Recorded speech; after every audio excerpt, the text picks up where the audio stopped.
श्री राधे। आज हम भगवद गीता में भगवान श्री कृष्ण की दिव्य वाणी का श्रवण करेंगे।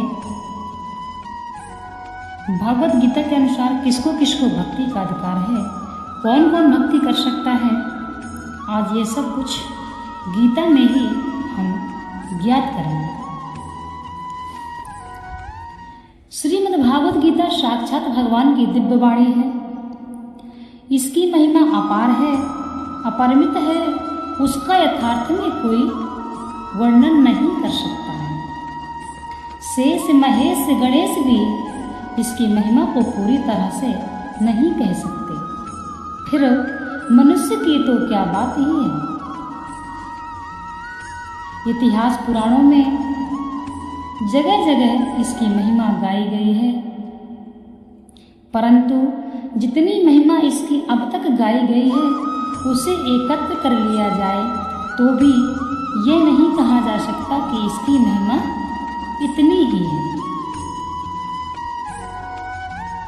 सच्ची बात तो यह है कि इसकी महिमा का पूर्णतया वर्णन हो ही नहीं सकता। जिस वस्तु का वर्णन हो सकता है वह अपरिमित कहाँ रही, वह तो परिमित हो गई।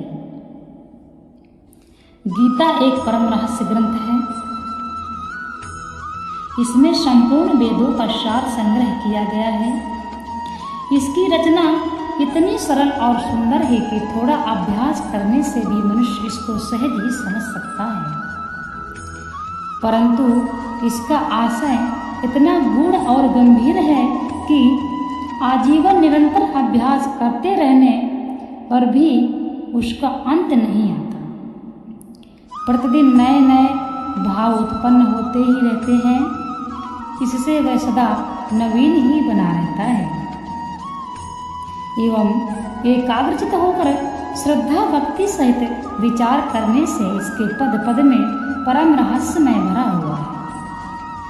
प्रत्यक्ष प्रतीत होता है भगवान के गुण, प्रभाव, स्वरूप, तत्व, रहस्य और उपासना तथा कर्म एवं ज्ञान का वर्णन जिस प्रकार इस गीता शास्त्र में किया गया है वैसा अन्य ग्रंथों में एक साथ मिलना कठिन है। श्री राधे। भगवत गीता एक ऐसा अनुपमेय शास्त्र है जिसका एक भी शब्द सद उपदेश से खाली नहीं है, जिसका एक भी शब्द सद उपदेश से खाली नहीं है। गीता में एक भी शब्द ऐसा नहीं है जो रोचक कहा जा सके।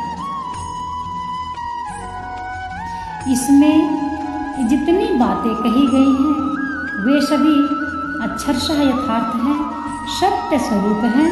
भगवान की वाणी में रोचकता की कल्पना करना निरादर करना है। गीता सर्वशास्त्रमयी है। गीता में सारे शास्त्रों का सार भरा हुआ है। इसे सारे शास्त्रों का खजाना कहें तो भी अत्युक्ति ना होगी। गीता का भली भांति ज्ञान हो जाने पर सब शास्त्रों का तात्विक ज्ञान अपने आप हो सकता है। उसके लिए यह अलग परिश्रम करने की आवश्यकता नहीं है। महाभारत में भी कहा गया है सर्वशास्त्रमयी गीता, सर्वशास्त्रमयी गीता, परंतु इतना ही कहना पर्याप्त नहीं है, क्योंकि सारे शास्त्रों की उत्पत्ति वेदों से हुई है। वेदों का प्राकट्य भगवान ब्रह्मा जी के मुख से हुआ है और ब्रह्मा जी भगवान के नाभि कमल से उत्पन्न हुए हैं। इस प्रकार शास्त्रों और भगवान के बीच में बहुत अधिक व्यवधान पड़ गया है, किंतु गीता तो स्वयं भगवान की मुखार बिंद से निकली है, इसलिए उसे सभी शास्त्रों से बढ़कर कहा जाए तो अत्युक्ति ना हो। स्वयं भगवान वेद व्यास जी ने यह बात कही, गीता ही भली प्रकार से श्रवण कीर्तन, पठन, पाठन, मनन और धारण करना चाहिए। अन्य शास्त्रों के संग्रह की क्या आवश्यकता है, क्योंकि वह स्वयं पद्मनाभ भगवान के साक्षात मुख कमल से निकली हुई है। इस श्लोक में पद्मनाभ शब्द का प्रयोग करके महाभारतकार ने यह व्यक्त की है। तात्पर्य यह है कि यह गीता उन्हीं भगवान के मुख कमल से निकली है जिनके नाभि कमल से ब्रह्मा जी उत्पन्न हुए और ब्रह्मा जी के मुख से वेद प्रकट हुए और जो संपूर्ण शास्त्रों के मूल है। गीता गंगा से भी बढ़कर है। शास्त्रों में गंगा का स्नान फल मुक्ति बतलाया गया है।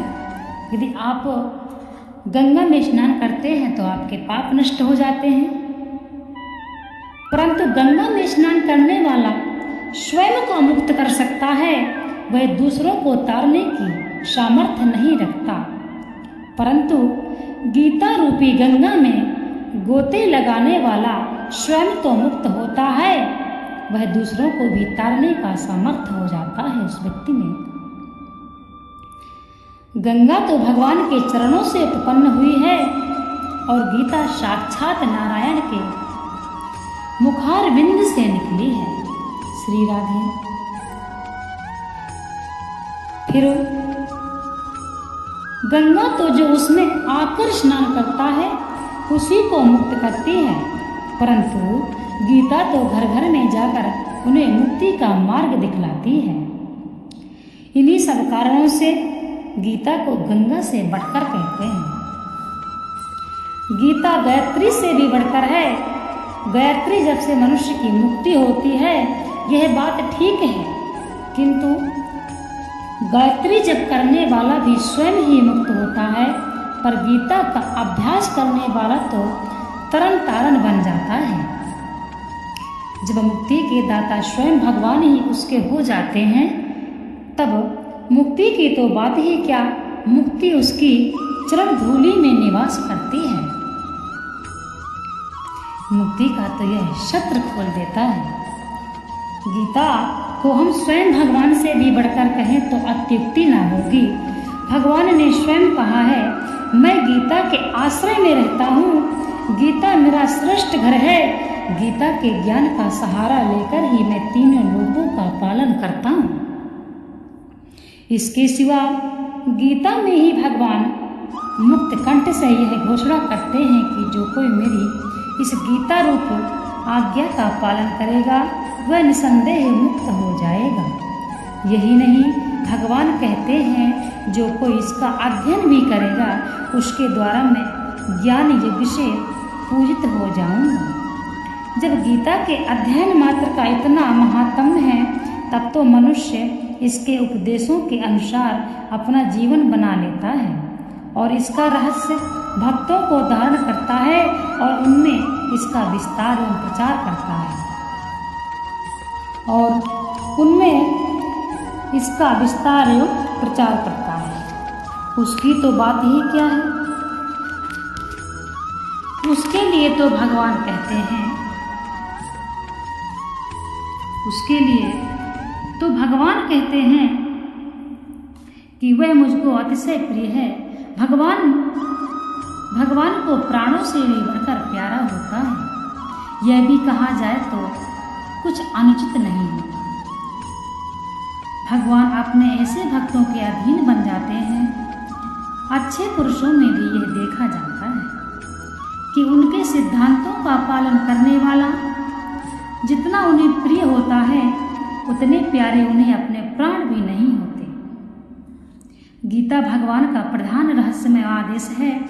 ऐसी दशा में उसका पालन करने वाला उन्हें प्राणों से भी बढ़कर प्रिय है, इसमें आश्चर्य ही क्या है। गीता भगवान का श्वास है और हृदय है। भगवान की मूर्ति है जिसके हृदय में, वाणी में, शरीर में तथा समस्त इंद्रियों में एवं उनकी क्रियाओं में गीता रम गई। वह पुरुष साक्षात गीता की मूर्ति है। श्री राधे।